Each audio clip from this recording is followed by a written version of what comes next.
And you're looking off in a direction of some sort. Okay, there's a lot of fog out there. This is actually looking west, but you just wouldn't know it because Fargo just about last hour or so enveloped in this fog. It was not that way earlier this afternoon. We had a beautiful sunset shaping up until that fog moved in. Dense fog advisory is in effect not for Fargo, but as you look toward Fergus Falls, Wheaton, and again, what we've got is this fog advisory in these areas is going to be around to about 8 a.m. tomorrow morning, so we can expect to continue to see that fog out there over the next several hours. In fact, over the next 12 or so hours. Take a look at our visibility and you can really see where it's hyper-focused there.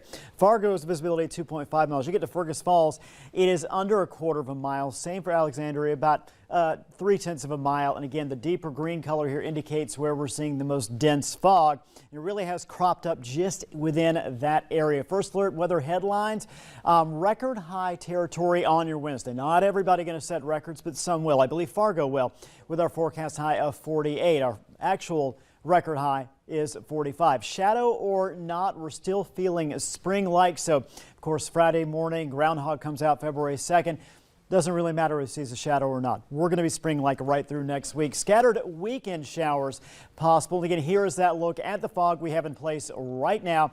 Current conditions in Fargo sitting right at 35 degrees right now. Feels like 26 when you factor in that south wind at 14 miles per hour. Moorhead coming in at 32 degrees. Meanwhile, Grand Forks looking fantastic this evening, 35 degrees. Feels like 25. Again, that south wind kind of breezy out there at 17 miles per hour.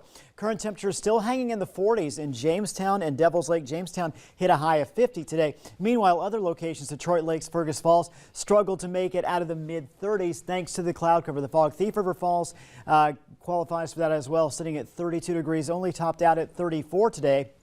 34 Monoman, 36 Roseau Halleck. Those are your high temperatures. Meanwhile, Jamestown actually had 51 today. Carrington 48. Fargo saw a high of 41. High pressure, that is the big dominant weather feature across the country now, blocking much of the west, not just from showers, but from any cloud cover as well. First alert forecast, what do we have for you making its way into the overnight hours and tomorrow? We'll see those skies clear up, but again, some of those areas still going to be stuck in fog. The areas I showed you earlier, like Fergus Falls, Wahpeton. We look at our forecast for tomorrow. We're going to warm up very nicely. Mostly sunny. We'll see a few clouds move through, but we're expected to hit 48 degrees in Fargo. That 48 certainly would be a record for this time of year. Again, 45 is the current record for January 31st. 44 Valley City tomorrow, 48 in Jamestown. 6 to 10 day precipitation outlook February 5th through 9th, showing above average trending that way with precipitation. Quick look at our chance of precipitation. Again, Saturday, Sunday, Monday, we're just looking at widely scattered showers possible, but later next week, Wednesday, Thursday, Friday, Saturday, a much better chance of rain, maybe a little snow. In the meantime, a lot of 40s there. 48 tomorrow, that's your warmest day, but the weekend, Saturday, Sunday, 47 in Fargo. You mentioned the groundhog earlier. He's in a little bit warmer climate, so normally their worst case scenario, 6 more weeks of winter, would be a dream. We hit mid-March, we're into spring, that's great. We're already seeing spring-like temperatures. No, you're absolutely right, and I'm just loving that it's going to stay that way no matter what the groundhog says. We're overriding anything Yes, that Punxsutawney Phil has to say. We never get to say that. Thanks, Russ. The crazy Stanley Cups that have recently been coming under fire for some concerns about lead in them, even though they're very popular. We put that idea to the test with the results for you coming up in 2 minutes.